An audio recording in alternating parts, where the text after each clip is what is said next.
3장 3절부터 9절까지 말씀을 보겠습니다. 신약성경 321페이지에 있습니다. 빌립보서 3장 3절부터 9절입니다. 제가 말씀을 봉독하겠습니다. 하나님의 성령으로 봉사하며 그리스도 예수로 자랑하고 육체를 신뢰하지 아니하는 우리가 곧 할례파라. 그러나 나도 육체를 신뢰할 만하며 만일 누구든지 다른 이가 육체를 신뢰할 것이 있는 줄로 생각하면 나는 더욱 그러하리니 나는 8일 만에 할례를 받고 이스라엘 족속이요 베냐민 지파요 히브리인 중에 히브리인이요 율법으로는 바리새인이요 열심으로는 교회를 박해하고 율법의 의로는 흠이 없는 자라. 그러나 무엇이든지 내게 유익하던 것을 내가 그리스도를 위하여 다 해로 여길 뿐더러 또한 모든 것을 해로 여김은 내 주 그리스도 예수를 아는 지식이 가장 고상하기 때문이라. 내가 그를 위하여 모든 것을 잃어버리고 배설물로 여김은 그리스도를 얻고 그 안에서 발견되려 함이니 내가 가진 의는 율법에서 난 것이 아니요 오직 그리스도를 믿음으로 말미암은 것이니 곧 믿음으로 하나님께로부터 난 의라. 아멘. 매일 스치는 삶 찬양하고 말씀을 나누겠습니다.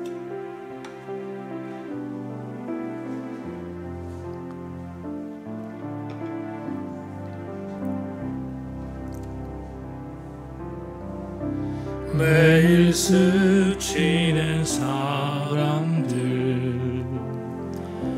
내게 뭘 원하나 공허한 그 눈빛은 무엇으로 채우나 모두 자기 고통과 두려움 가득 감춰진 울음소리 주님 들으시네. 그들은 모두 주가 필요해. 깨지고 상한 마음 주가 여시네. 그들은 모두 주님 필요합니다. 주가 필요해. 모두 알게 되리 사랑의 주님.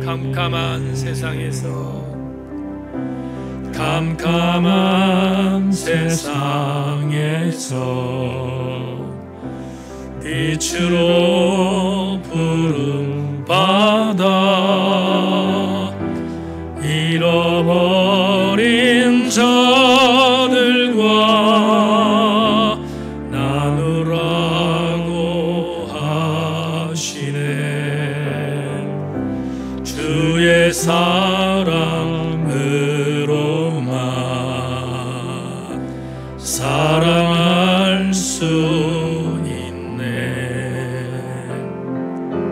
우리가 나눌 때에 그들 알게 하네. 그들은 모두 주가 필요해.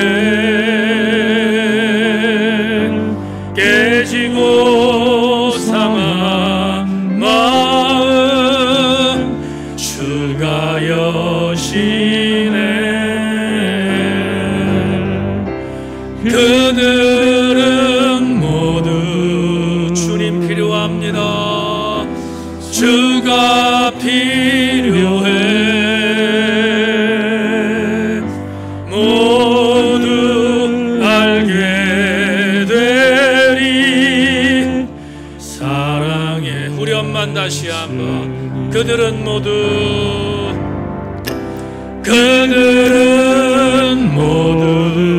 주가 필요해. 주가 필요해. 깨지고 상한 마음 주가 여시네. 그들은 모두 주님 필요해. 주님 필요해. 모두 알게 되리. 사랑의 주님.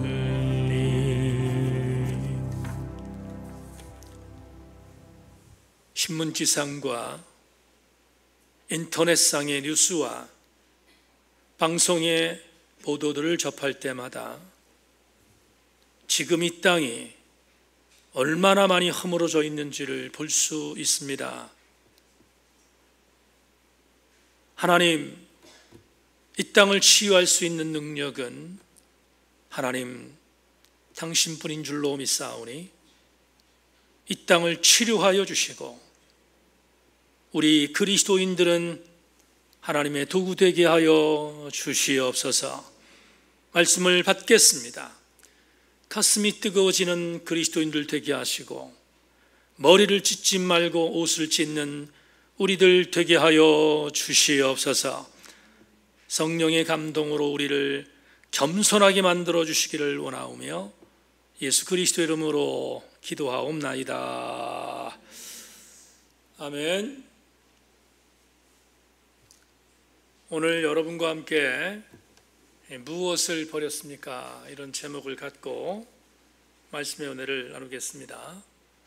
은혜 받고 돌아가시기를 주의 이름으로 소망합니다. 왜 사람들은 돈을 모으고 물건을 수입하는 데 열중하는 것일까? 일단은 그것을 가지고 있지 않을 때보다 가지고 있을 때 자신의 가치가 올라간다고 믿기 때문이다. 자신이 가치 있는 사람이라는 느낌이 들면 마음도 편해지기에 물질 축적에 집착한다. 우리나라에 해민이라는 인기 스님이 있었습니다. 수많은 사람들이 해민에게 열광했는데 그가 투명하지 못한 삶을 살아서 지금은 탈락됐습니다. 일본에도 해민과 같은 아이돌 스님으로 불리는 아주 젊은 스님이 있습니다. 고이케 유노스케입니다. 고이케 유노스케가 도쿄대학을 졸업하고 출가해서 수많은 일본인들, 지성인들 젊은이들에게 인기몰이에 승리했습니다. 그리고 그는 생각버리 연습이라는 책을 통해서 이 이야기를 했습니다. 여러분 들어보셨는데 뭐 그렇게 특별한 문장으로 구성되어 있지 않지만 제가 오늘 설교의 시작으로 고이케 유노스케의 이 글을 소개하는 이유는 한 문장이 저에게 도움이 됐기 때문입니다. 유노스케가 이렇게 말합니다. 내가 가진 것이 많으면 내 가치가 올라간다고 수많은 사람들이 착각한다. 절절한 메시지입니다. 한 6년 전에 터키를 다녀왔습니다. 그때 가이드는 크리스천이었는데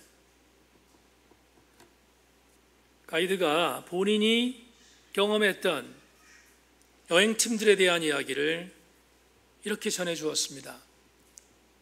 저희는 성지순례팀이었기 때문에 목사님들이 많이 있어서 그 가이드가 이렇게 말했습니다. 목사님, 제가 몇 년 전에 강원도 평창에 있는 나이 드신 어르신 한 20여 명 정도를 모신 적이 있습니다. 강원도 평창이라고 하는 외진 곳에서 터키에 관광을 오신 분들은 일생일대에 다시는 오지 않을 기회를 잡았기에 정말로 의리의리하게 하고 관광에 나섰습니다. 어르신들이 가장 좋은 옷으로 치장을 했고 할머님들은 할 수 있는 최고의 액세서리를 다 몸에 치장하고 관광버스에 탔습니다. 누가 보더라도 결혼식장에 가는 것이지 관광객은 아니었습니다. 그런데 그 어르신들이 치장한 명품들을 보면서 터키 사람들이 동물원에 동물들 보는 것처럼 봤습니다. 명품을 찾지만 그들은 명품으로 보인 것이 아니라 동물원의 동물들로 보였기 때문입니다. 가이드의 말을 듣고 참 많은 생각을 했습니다. 여러분, 관광객은 관광객 옷을 입어야지 명품 옷을 입어서야 되겠습니까? 이렇게 한번 진단해 보십시다. 어떤 사람이 있습니다. 이제 그 사람은 아무리 보더라도 세상 사람들에게, 이웃들에게 인정받는 사람이 아닙니다. 인격적으로 모가 났기 때문에. 그런데 그 사람의 전신을 명품으로 치장했다 할지라도 그 사람이 명품 사람이 되겠습니까? 사람이 명품이 아닌데 명품으로 치장한다고 해서 명품 인간이 되겠느냐 이 말입니다. 그렇지 않습니다. 오히려 촌스럽게 명품으로 가린 그 모든 액세서리는 사람을 더 천박하게 만드는 갑각들이 되지 않겠습니까? 원주에 가면 박경리 기념관이 있습니다. 여러분 잘 아시는 토지라는 대서사시의 소설을 쓴 위대한 작가입니다. 박경리 작가가 세상을 떠나기 얼마 전에 유품으로 작품 하나를 남겼습니다. 그 작품에 나오는 글 하나를 소개하겠습니다. 그 세월, 그 옛날의 그 집 나를 지켜주는 것은 오로지 정막뿐이었다. 그래서 그랬었지. 대문 밖에서 늘 짐승들이 으르렁거렸다. 늑대도 있었고 여우도 있었고 가치독사 하이에나도 있었지. 모진 세월 가고 아 편안하다. 늙어서 이리 편안한 것을 버리고 갈 것만 남아서 참 홀가분하다. 박경리 님이 여러분 참 우리에게 인상 깊은 글을 쓰고 세상을 떠났습니다. 근데 그녀는 판권, 수많은 물질, 이 모든 것들에 집착하지 않고 떠나기에 앞서서 이 글을 썼습니다. 내가 늙어서 이렇게 편안한 것은 떠날 때 가지고 갈 것이 하나도 없이 홀가분하기 때문이라고 고백한 이 문장을 보면서 그는 같지만 박경리님은 적어도 제 마음속엔 살아있는 정말 명품입니다.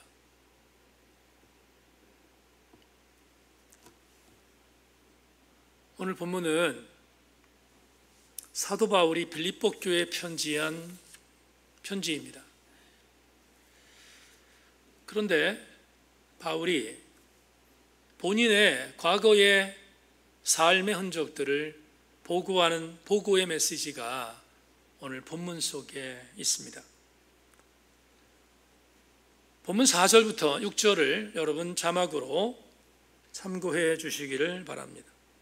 그러나 나도 육체를 신뢰할 만하여 만일 누구든지 다른 이가 육체를 신뢰할 것이 있는 줄로 생각하면 나는 더욱 그러하리니 나는 8일 만에 할례를 받고 이스라엘 족속이요 베냐민 지파요 히브리인 중에 히브리인이요 율법은 바리새인이요 열심으로는 교회를 박해하고 율법에 의로는 흠이 없는 자라. 본인은 빌립보 교회 성도들에게 편지하는 글 속에서 본인의 과거에 예수 믿기 이전의 이력을 이렇게 소개한 것입니다. 그런데 이 이력서를 여러분 훑어보면 어떤 생각이 드십니까? 이 이력서는 사도 바울의 세상적 가치의 스펙이잖아요. 오늘의 언어로 말하면 세상적 가치의 스펙입니다. 그는 이런 스펙이 있었습니다. 유대인의 가장 혈통적인 본인의 스펙을 소개하기 위해서 8일 만에 할례를 받았음을 소개합니다. 어디뿐인가 아브라함과 이삭과 야곱의 직계 후손이었던 베냐민 지파에 수속되어 있음도 밝힙니다. 뿐만 아니라 그는 이방 땅이었던 다소에서, 지금의 터키지요, 다소에서 태어났는데 청혼의 품을 꿈고 본인이 유대 혈통에 있는 유대인임을 다시 한번 각인하고 유대적인 전통을 계승하기 위하여 예루살렘으로 유학 온 사람임을 본문이 제시합니다. 유학만 왔나? 그렇지 않습니다. 사도 바울은 예루살렘의 당대 최고의 유대의 학파였던 가마리엘 문화로 돌아옵니다. 그리고 그에게 수학했고요. 이로 인하여 그는 유대인의 가장 네임밸류가 있었던 수제자가 본문에 보고되고 있습니다.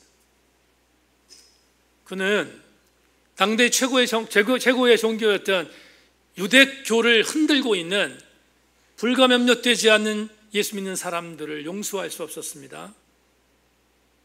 그래서 그는 바리새파 출신으로 유대인의 아주 혈통 좋았던 가마리엘 학파의 수제자로 유대인들을 핍박하고 있는 예수 그리스도인들을 죽이기로 마음먹고 다메섹을 향하여 올라가지 않았습니까? 그러다가 다메섹에 올라가다가 우리가 잘 아는 것처럼 바울은 인생 최고의 대전환을 맞이하게 됩니다. 그곳에서 부활하신 예수 그리스도를 만난 것입니다. 이른바 사도 바울의 대회심 사건을 경험한 것입니다. 그는 완전히 바뀌었습니다. 예수의 사람으로. 그런 뒤에 후에 빌립보라고 하는 교회에 사도 사역을 마친 뒤에 빌립보의 형제들에게 보내는 편지인 오늘 본문에서 본인이 회심한 이후에 어떠한 사람으로 변했는지를 보여주는 기가 막힌 문장이 오늘 7절에 기록되어 있습니다. 그럼 7절을 주목하십시다. 그러나 무엇이든지 내게 유익하던 것을 내가 그리스도를 위하여 다로 해로 여겼다. 다시 한번 읽어볼까요? 그러나 무엇이든지 내게 유익하던 것을 내가 그리스도를 위하여 다 해로 여겼다. 이 구절을 묵상하다가 깜짝 놀랐습니다. 여러분, 제가 목회를 하는 어간에 제가 섬겼던 교회들 성도들에게 빌립보서를 빠짐없이 강해했습니다. 얼만큼 빌립보서를 제가 사랑한 서신인지 여러분들도 아실 겁니다. 여기 상당수의 많은 분들도 잊었겠지만 빌립보서 강해를 제 설교를 통하여 들으셨습니다. 그만큼 저는 빌립보서에 대해서 정말 많은 애정을 표하고 있습니다. 근데 그때마다 말씀을 증거했음에도 불구하고 오늘 빌립보서를 다시 여러분에게 한 부분을 발췌하여 설교하는 오늘 이 설교 중에 이 7절을 복기하다가 소스라치게 놀란 한 구절이 있습니다. 바울이 본인의 과거의 스펙을 정리하고 예수 믿은 이후에 본인의 삶을 고백하는 오늘 본문에서 뭐라고 말합니까? 이렇게 말해요. 무엇이든지 내게 유익하던 것을. 여러분, 제가 지금 말씀드리는 이 문장은 여러분 정말로 곱씹어야 돼요. 바울이 내가 예수 그리스도를 믿은 뒤, 예수 그리스도를 만난 뒤에 많은 것들이 해가 되는 것이 있었다. 그걸 버렸다 이렇게 말해요. 버렸는데 그 버린 대상이 뭐냐? 오늘 본문에서 이렇게 말합니다. 내게 유익되는 것도 버렸다는 거예요. 내게 유익되는 것도 버렸다 이렇게 말합니다. 여러분, 이 부분은 우리가 그대로 지나치면 안 되는 굉장히 중요한 교훈이 담겨 있습니다. 일반적으로 우리가 예수를 믿고 나서 그래, 이 정도는 내가 버릴 수 있어 하는 것들의 대부분이 뭡니까? 나에게 무익이라고 생각했던 것들, 내가 무익하다고 생각했던 것을 예수 믿고 버려요. 제가 일부 때 말씀드리지 않았지만 술 퍼마시던 사람 진정으로 회개했다면 여러분, 술 퍼마시던 사람이 그걸 버리잖아요. 예수 믿고 나서 해로우니까, 나에게 해가 되니까 버린다고요. 수많은 사람들은 예수 믿고 나서 담배 피는 것 때문에 고통받고 있는 사람들이 있어요. 치사하게 주초 가지고 말한다고는 할지 모르지만 주초 버린다고요. 왜 버리죠? 나에게 유익하지 않다고 생각하니까 버리는 거예요. 그래서 해로운 것은 버린다 이 말이에요. 해로운 건 과감히 버린다고요. 근데 오늘 바울이 뭐라고 말합니까? 놀라운 고백입니다. 이렇게 말해요. 내가 예수를 믿고 난 뒤에 내게 유익이 된다고 생각하는 것도 버렸다고요. 여러분, 유익이 된다고 생각하는 것, 이건 버리기 쉽지 않잖아요. 근데 버렸다는 거예요, 바울이. 지나치면 안 되는 영적 교훈이죠. 바울이 빌립보서 말고 에베소서에서 아주 중요한 선포를 합니다. 에베소서 4장 22절 이렇게 말합니다. 너희는 유혹의 욕심을 따라 썩어져가는 구습을 따르는 옛사람을 벗어버려라. 너희는 유혹의 욕심을 따라 썩어져가는 구습을 따르는 옛사람을 벗어버려라. 유진 피터슨이 메시지에서 이렇게 번역했습니다. 저 낡은 생활 방식과 관련된 모든 것, 말 그대로 모든 것을 버리십시오. 그것은 속속히 썩었으니 내다 버리십시오. 내가 예수 믿고 나서 버리지 않는 것, 그건 욕심 때문에 버리지 않는 거예요. 내가 소유가 많아졌어. 소유가 많아진 것이 나의 가치를 높일 거로 생각하여 버리지 않는 사람, 어리석은 자들입니다.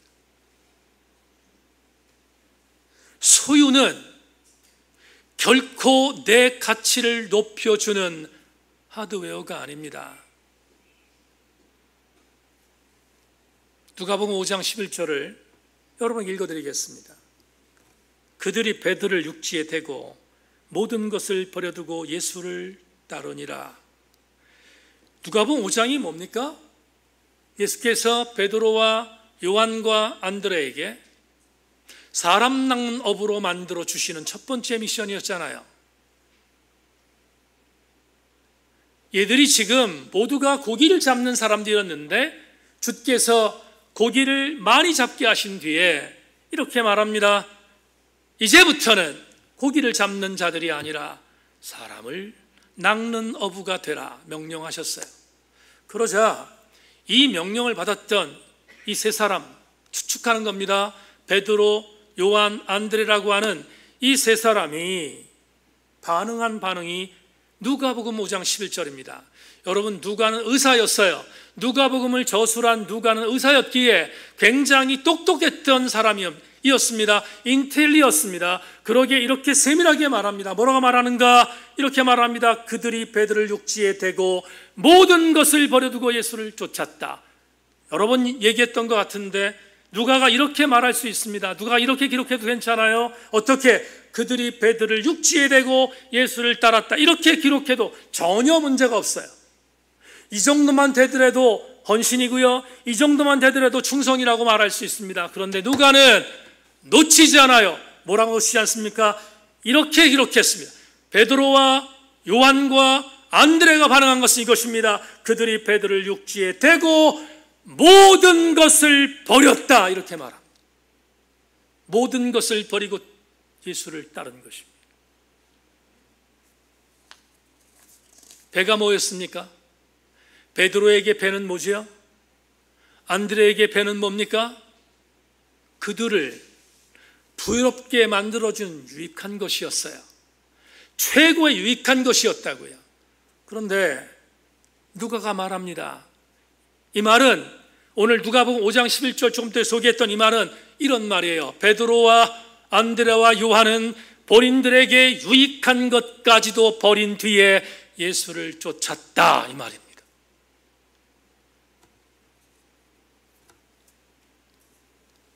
오늘 설교를 준비하다가 원고에 이렇게 썼습니다. 신앙의 출발은 중간 지대를 용인해 주지 않는다. 무익한 것만 버리고 따라와라 라고 타협시키지도 않는다.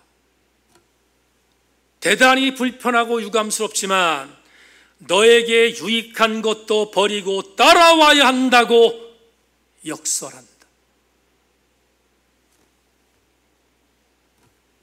이게 신앙입니다. 창세기에 있는 소돔과 고모라 기사를 소개하겠습니다. 창세기 19장 26절, 롯의 아내는 뒤를 돌아보았으므로 소금 기둥이 되었더라. 제가 이스라엘 갔을 때 가이드가 선배님 이게 소금 기둥이에요, 롯의 처의 소금 기둥이에요, 이렇게 상징적으로 보여준 데가 있습니다. 그 얘기 듣다가 많이 웃었습니다.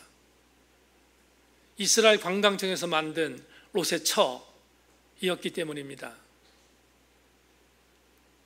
지금 이스라엘에 있는 롯의 처라고 상징되는 상징물은 저는 믿지 않아요. 근데 이건 믿습니다. 뭘 믿는가? 롯의 아내는 뒤를 돌아보았으므로 소금 기둥이 되었다는 이 말씀은 믿어요, 제가. 그러면 진단해 보십시다. 왜 롯의 처는 뒤를 돌아봤을까? 그때 롯의 사위들은 농담으로 여겼기 때문에 멸망당했습니다. 근데 소돔에서 빠져나온 사람이 누구예요? 롯의 처 두 딸이잖아요. 4명이 나왔다고요. 나와서 스왈까지 갈 때 뒤를 돌아보지 말라라고 하는 하나님의 천사의 말씀을 들었는데 3명은 그 천사의 말을 듣고 그냥 갔어요. 근데 롯의 처만은 뒤로 돌아봤어요. 창세기에 있는 이 소돔과 고모라의 텍스트에는 왜 받는지에 대해서 답이 안 나와요. 그런데 아주 후대에 예언자 에스겔의 말씀을 보면 롯의 처가 이래서 돌아봤구나 하는 것을 알려주는 성경적인 증언이 나옵니다. 에스겔 16장 48절 주 여호와의 말씀이니라 내가 나의 삶을 두고 맹세하노니 내 아우 소돔 곧 그와 그의 딸들은 너와 내 딸들의 행위와 같이 행하지 아니하였느니라. 내 아우 소돔의 죄악은 이러하니 그와 그의 딸들에게 교만함과 음식물의 풍족함과 태평함이 있음이며 또 그가 가난하고 궁핍한 자를 도와주지 아니하며 거만하여 가증한 일을 내 앞에서 행하였음이라. 그러므로 내가 보고 곧 그들을 없이 하였느니라. 맞습니다. 롯의 처가 뒤돌아비우는 바로 이것 때문이에요. 소돔에 두고 왔던 태평함, 소돔에 두고 왔던 안락함, 소돔에 두고 왔던 풍요로움, 이걸 버리지 않은 거예요. 아마도 롯의 처에게 이것들은 그녀에게 유익이라고 믿었기 때문에 뒤를 돌아본 것입니다. 롯과 롯의 딸들도 소돔의 맛을 보았기에 도찐개찐이었을 것입니다. 그런데 굉장히 중요한 분기점이 있습니다. 롯과 두 딸들은 똑같이 맛을 보았지만 유익한 것을 돌아보지 않은 것입니다. 오늘 여기에 나오신 교우 여러분, 오늘 설교가 21세기의 8월 1일에 현대 크리스천들에게 별로 맞지 않는 설교임을 저는 압니다. 이런 설교를 향하는 목사가 과연 얼마나 될까 생각해 볼 때도 참 많습니다. 그러나 저는 여러분에게 21세기 현대적인 취향이 맞지 않는 목사를 할지라도 이건 전해야 되겠습니다. 오늘 이 본문을 통하여 우리가 함께 나눌 영적인 레마를 문장으로 보겠습니다. 신앙의 경주는 주님을 위해 나의 유익한 것마저도 버리는 결단입니다. 여러분, 이 구절에 몇몇 분들이 아멘 하셨는데 진짜로 아멘 하는 게 쉽지 않습니다. 왜 그럴까요? 앞에서 말했습니다. 유익한 걸 버리라고? 내 신앙의 경주 속에 유익한 걸 버리라고? 그건 못해. 상당수 많은 현대 크리스천들의 태도입니다. 그런데 왜 이 말을 전해야 되는가? 간단합니다. 성경에 있기 때문입니다. 오늘 바울이 말했기 때문입니다. 바울이 말한 본문 8절과 9절을 여러분 따라오십시오. 또한 모든 것을 해로 여김은 내 주 그리스도 예수를 아는 지식이 가장 고상하기 때문이라.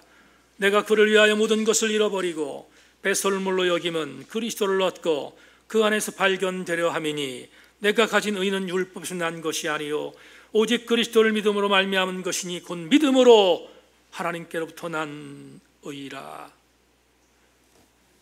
어떤 진보적인 비평가가 이 구절을 혹평했습니다. 바울을 향하여 혹독하게 비평했습니다. 어떻게 비평했는가? 바울이 편협한 사고 구조를 갖고 있었던 사람이었다는 거예요. 열리지 않았다는 것입니다. 너무 편협한 사고 구조를 갖고 있었던 그런 사람이었다. 이렇게 바울을 공격했습니다. 바울이 극단주의자라는 거예요. 그런데 저는 그 진보적인 비평가의 말을 동의하지 않습니다. 바울이 오늘 본문에서 이렇게 고백한 것은 언어적인 유의나 수사학적 애도름이 아니에요. 여러분, 심지어 오늘 우리가 지금 우리 개역 개정판에 배설물이라고 되어 있는데 히브리 언어를 보면 이건 똥이라는 단어예요. 똥이라는 단어. 그러면 직역한다면 이런 말이 되겠지요. 내가 예수 그리스도를 알았어. 예수 그리스도를 알았는데 그 전에 내가 알고 있었던 앞에 소개했던 일체의 세속적인 스펙은 예수 그리스도를 알고 보니 똥이야, 이런 뜻이에요. 그러면 이걸 오해할 수 있습니다. 아, 그러면 세속적인 공부하지 말라는 건가? 세속적인 것은 정말로 필요 없는 것인가? 그럴 리가 있겠습니까? 그런 뜻이 아니에요. 그 어떤 것입니까? 이런 겁니다. 내가 예수 그리스도를 알기 전에 세속적인 일체의 스펙들이 최고인 줄 알았어. 최고라고 생각했어. 이게 있으면 나를 성공하게 만드는 줄 알았어. 근데 예수 그리스도를 알고 보니 이 세속적인 성공보다 더 소중한 가장 우선순위가 예수라는 사실을 알았다는 고백이라고요.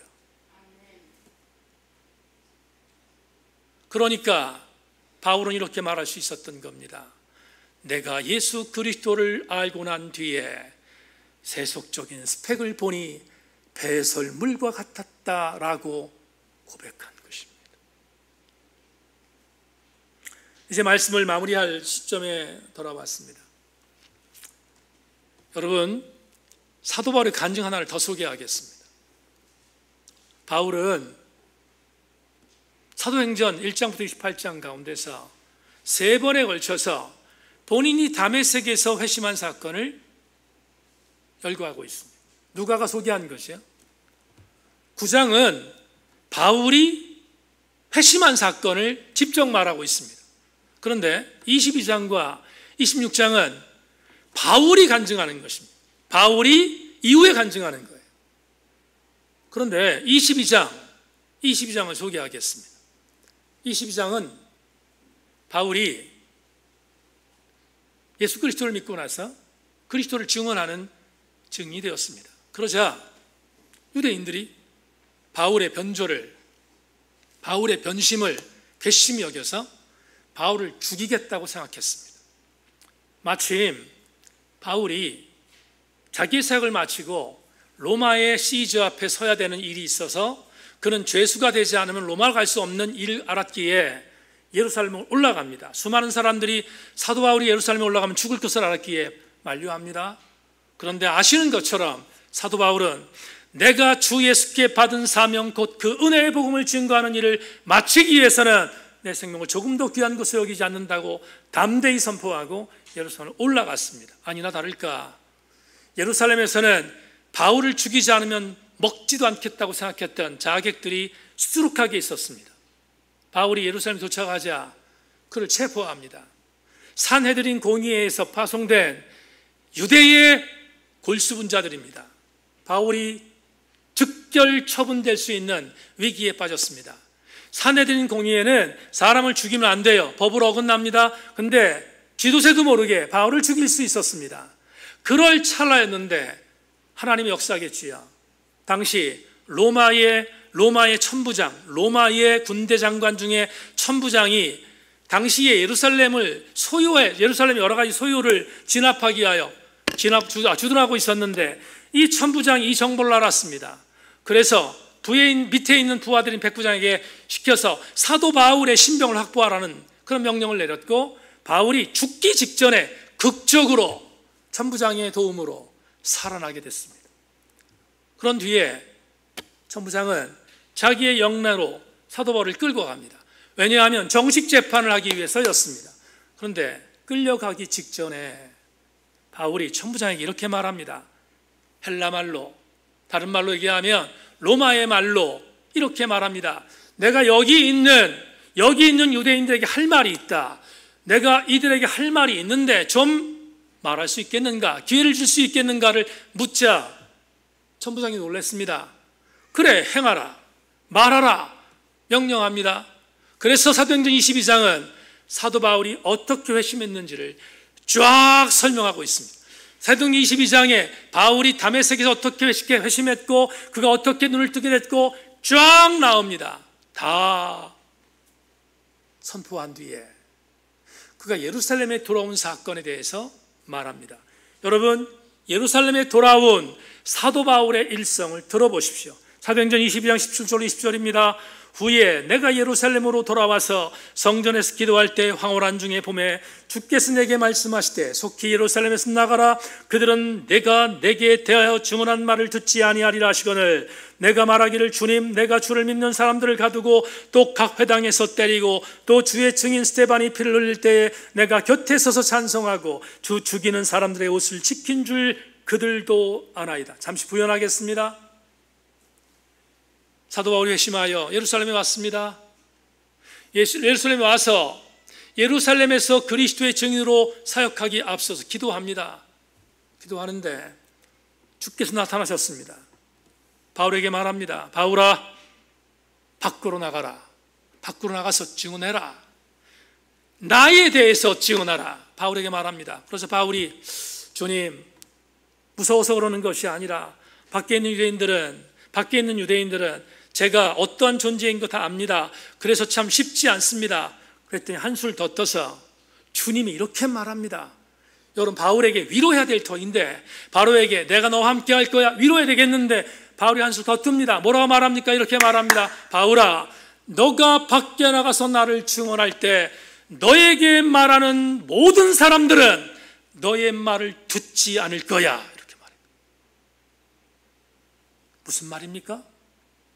너의 말을 듣지 않을 거라는 거예요. 이 말이 무슨 말이에요?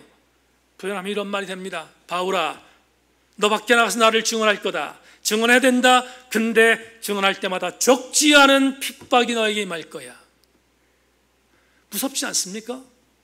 그럼 바울은 어떻게 해야 합니까? 못하겠습니다.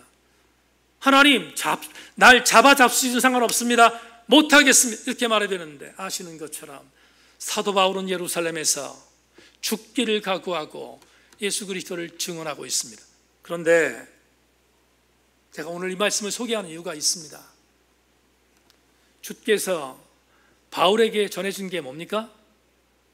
네가 전하면 듣지 않을 거야. 너는 핍박당할 거야. 해로운 말입니다. 해로운 말이에요. 바울에게 있어서 이 말은 적지 않게 고통스러운 말이었습니다. 그런데 바울이 이 말을 순종하고 밖에 나가 증인 역할을 감당했다면 오늘 설교로 돌아오겠습니다. 제목으로 돌아오겠습니다. 무슨 말입니까? 이런 뜻이에요. 바울은 주께서 명령하실 때 나에게 유익이 되는 것이 아니더라도 해로운 것이라도 나는 그것을 순종했다는 뜻입니다. 이걸 역으로 말하면 이런 겁니다. 바울은 본인에게 유익이 되지 않는 것뿐만 아니라 유익이 되는 것이 있다 할지라도 그것을 버릴 각오가 되어 있다는 뜻이 아니겠습니까? 그렇습니다. 오늘 설교의 포인트는 이것입니다. 하나님께서 나에게 무익한 것을 버리라고 말하는 것이 아니라 유익한 것조차도 버리라고 말씀하실 때 나는 따라갈 수 있는가를 주님이 묻고 있는 것입니다. 말씀 맺겠습니다.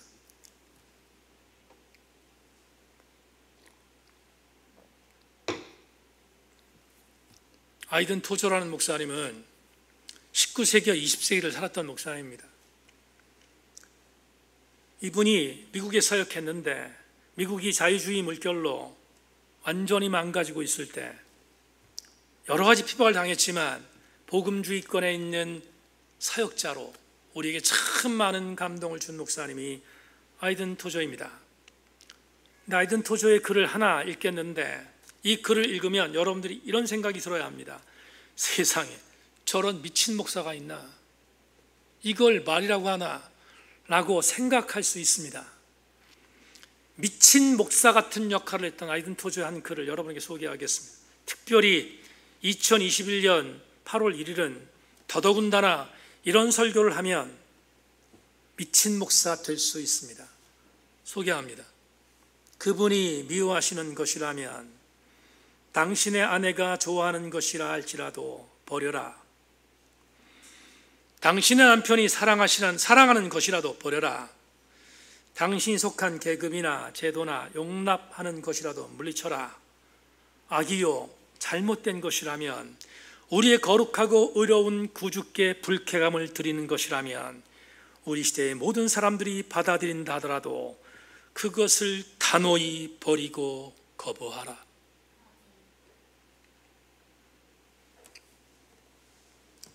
아이든 토저는 대단히 많이 공격받았습니다. 오늘 우리 교회 교우들에게 말하겠습니다. 사랑하는 여성 여러분, 남편이나 자녀가 좋아하는데 하나님이 싫어하는 것이라면 버리겠습니까? 사랑하는 남성 여러분, 아내가 목숨 걸고 좋아하는데 하나님이 원하지 않는 거라면 버릴 용감함이 있으십니까? 아이든 토저의 글을 읽다가 이 생각이 들었습니다. 나는 주님을 위하여 무엇을 버렸을까? 여러분에게 묻겠습니다. 여러분은 주님을 위해서 무엇을 버렸습니까? 말씀 맺겠습니다. 제가 좋아하는 마크 부캐년 목사님이 쓴 글을 마무리하겠습니다. 우리는 돌연 심각한 위기 상황에 직면하지 않는 한 하나님께서 우리 생활에 돌진해 오시는 것을 원하지 않는다. 우리는 하나님께서 우리가 호출할 때까지 천천히 배회하시면서 안전하게 거리를 유지해 주시기를 바란다. 우리가 우리 자신에 충실할 수 있도록 후원하시면서 다만 멀리서 지켜보시기를 원한다. 이 글을 읽은 지 정말 오래됐는데 제 책에 별표가 5개가 있습니다. 무슨 말인가 하면 이렇게 시원한 통찰을 들어본 적이 없습니다. 여러분, 우리 교회 교우들 중에 나는 예외 없어, 나는 여기 해당되지 않아, 그렇게 생각하지 마십시오. 여러분 뒤를 돌아보십시다. 내가 필요할 때, 하나님이 절절히 필요할 때 하나님께 목숨을 걸고 금식하고 토로하고 정말 목숨 걸고 기도했습니다. 하나님께서 응답하셨습니다. 그래서 살만해졌습니다. 좀 괜찮아졌습니다. 이제는 넉넉해졌습니다. 그래서 하나님께서 이전처럼 나를 간섭하고 나를 도와주려고 합니다. 그런데 이렇게 말합니다. 하나님, 이제는 됐어요. 이제는 됐으니까 당신 자리 지키세요. 우리 아닙니까? 줌으로 예배 드리는 교우 여러분, 여러분 아닙니까? 우리 모두가 이렇게 산 것이 아닙니까? 근데 주님은 오늘 우리에게 이것을 요구합니다. 너희들이 절절할 때 나를 찾았던 것이 중요한 것이 아니라 그 절절한 찾음은 지속되라고 명령하고 있는 것입니다. 여러분 가운데 이건 내가 해가 되기에, 이건 내게 유익하기에 해가 되는 것은 버리고 유익한 것은 차지하겠습니다. 그렇습니까? 여러분은 종교인입니다. 신앙인 아닙니다. 만에 하나 내가 진정한 그리스도인이라면 하나님, 해가 되는 것은 마땅히 버리겠지만 나에게 유익이 되는 것도 주님이 버리라면 버리겠습니다로 순종하는 자가 그리스도인인 것입니다. 우리 모두 함께 오늘 바울이 말한 것처럼 내 주 그리스도 예수를 아는 지식이 가장 고상하기에 내가 유익이 되는 것도 버리며 그리고 나에게 해가 되는 것은 배설물로 여길 수 있는 그러한 우리들이 되기 위하여 질문해야 합니다. 나는 주님을 위하여 무엇을 버렸는가? 대답은 여러분이 하셔야. 기도합시다. 하나님, 오늘 주의 말씀을 나누었습니다. 사도 바울은 본인에게 유익 덩어리여도 예수께서 원하지 않았으므로 버렸습니다. 우리는 나에게 유익되는 것은 절대로 버릴 수 없다고 고집피고 있습니다. 돌이키게 하시고 주님을 위하여 세속의 스펙과 세속의 가치를 버리게 하시고 예수 그리스도의 은혜를 사모하게 하여 주옵소서. 19세기에 통하는 설교가 아니고 20세기에 통했던 설교가 아니라 오늘 21세기도 반드시 들어가는 설교인 것을 명심하고 우리 모든 성도들마다 주님을 위하여 내게 유익한 것도 버릴 수 있는 은혜를 내리워 주옵소서. 주의 은혜를 사모하며 예수 그리스도의 이름으로 기도하옵나이다.